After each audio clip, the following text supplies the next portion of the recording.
Kami bisa dipercaya dan tidak akan berkhianat. Dan ini ciri wanita mukminah. Walaupun suaminya pergi, nggak akan berkhianat. Gitu kan? Harus dijaga sama dia. Gimana caranya? Allah Subhanahu wa taala telah berikan dia laki-laki ini, ya untuk laki-laki itulah dia lampiaskan semuanya.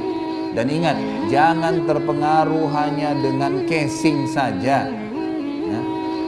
Perbedaan orang putih, orang gagah, orang cantik, orang jelek, orang pendek sama saja casingnya.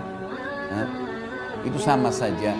Itu hanya sekarang orang anggaplah Bapak Ibu sekalian berhasil mendapatkan wanita atau laki-laki yang paling yang kita inginkan. Sudah selesai. Mau diapain wajahnya? Kan cuma dipandang. Memang bisa dimakan wajahnya kan tidak mungkin.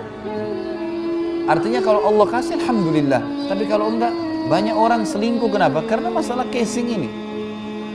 Apa kata Nabi SAW dalam hadis yang sahih? Kalau seseorang di antara kalian terganggu syahwatnya di luar rumahnya, maka segeralah kembali ke pasangannya, laki-laki atau perempuan, suami atau istri, kembali ke pasangannya karena dia memiliki apa yang dimiliki oleh orang itu. Ujung-ujungnya kemaluannya sama saja. Ini bahasa langsungnya, karena ini ya bahasa ini jarang dibahasakan oleh banyak dai-dai kita, mungkin karena merasa ini riskan. Tapi Allah tidak malu menyampaikan apa yang benar. Maka kita pun harus bisa menyampaikan sebagaimana Allah menyampaikan. Gitu ya. Nabi SAW sampaikan dari Allah, dari Tuhannya. Nah, kita harus bahasakan bahwasanya banyak perselingkuhan, perzinahan terjadi hanya karena masalah casing saja. Ini salah, gitu kan? Jangan sampai salah dalam memahami hal seperti ini. Juga bapak-bapak hati-hati, wahai muslim, laki-laki muslim, ingat termasuk dosa besar mengganggu istrinya orang lain. Dosa besar. Ibu-ibu nggak boleh berkhianat, dan bagi laki-laki tidak boleh ganggu istrinya orang lain. Sudah dinikahi oleh laki-laki lain, habis ceritanya, nggak ada peluang lagi. Jangan datang iming-imingi syaitan. Kamu kalau cerai sama suamimu, saya nikahi kamu. Haram dalam agama. Nabi SAW menjadikan itu dosa besar. Dan Imam Madzhabi masukkan dalam kitab Al-Kabair beliau, dosa besar. Man khabbaba zawjatum bri'in au mamlukahu falaysa minna. Siapa yang mengganggu istrinya orang lain, atau dia mengganggu hamba sahaya, atau mungkin sekarang pembantu supirnya, ya, dia mengganggunya. Tentu di sini saya tidak samakan ya. Ini saya sekarang harus hati-hati kalau ngomong, dibalik-balikin nanti. Kalau yang dimaksud dengan hamba sahaya adalah hamba sahaya, beda hukumnya. Cuman sebagian ulama mengatakan masuk dalam larangan ini juga pembantu dan supir. Orang jadi pegawai di kantor, di toko, nggak boleh digodain, nggak boleh dibilang misalnya kepada seorang istri temannya, kamu kalau suami kamu tidak baik, maka biar cerai aja nanti saya nikahin kamu. Haram dalam agama. Tidak boleh juga orang datang ke sahayanya orang lain, udah kamu akan saya bebasin supaya kamu pindah sama saya. Atau pegawainya, dia datang kepada pegawai, tentu berbeda hukum hamba sahaya dengan pegawai. Sekali lagi, saya tidak samakan hamba sahaya dengan pembantu, beda jauh antara langit dan bumi. Sahaya beda. Ini saya bicara secara hukum, ulama menarik benang merahnya.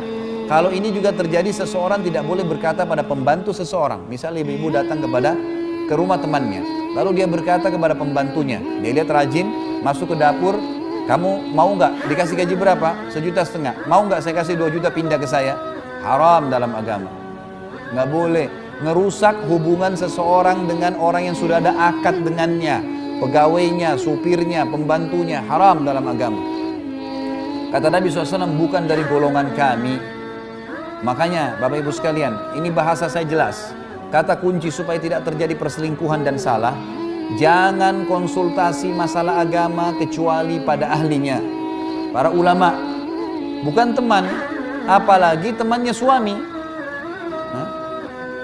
Ada ibu-ibu bicara sama teman suaminya, saya begini, saya begitu, akhirnya teman suaminya tahu semua permasalahannya. Lalu teman suaminya bilang, sudah kalau gitu kamu cerai, nanti nikah sama saya. Itu masih mending kalau nikah.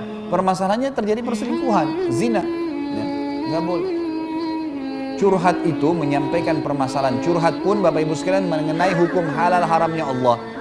Bukan semuanya. Nggak bisa tidur melapor. Apa hubungannya nggak bisa tidur melapor ini? Haram dalam agama. Nggak bisa tidur, ya cari kegiatan. Minum susu, cari kegiatan, olahraga, capek, nanti tidur. Telepon lawan jenis, saya nggak bisa tidur nih. Apa hubungannya? Haram dalam agama. Nggak boleh. Gitu kan? Suami lagi safar, telepon orang lain, ngobrol supaya ada temani ajak ngobrol. Kenapa? Suami saya nggak telepon. Lo sabar, sabar. Suami nggak telepon ya sudah, gitu kan. Sabar, ibadah, baca Quran, bukan malah telepon laki-laki lain. Haram dalam agama. Ya nggak bisa. Ada masalah apa, lampiaskan kepada pasangan. Kalau enggak ya sabar, berdoa kepada Allah, minta supaya Allah cari kesibukan yang lain. Karena hubungan kita sebenarnya dengan manusia-manusia ini Allah lah yang menghubungkannya. Allah yang membuat ibu-ibu harus patuh sama suaminya, Allah membuat suami harus melindungi istrinya, Allah yang membuat anak-anak bakti sama orang tuanya dan seterusnya. Ya. Jadi ini harus difahamin baik-baik.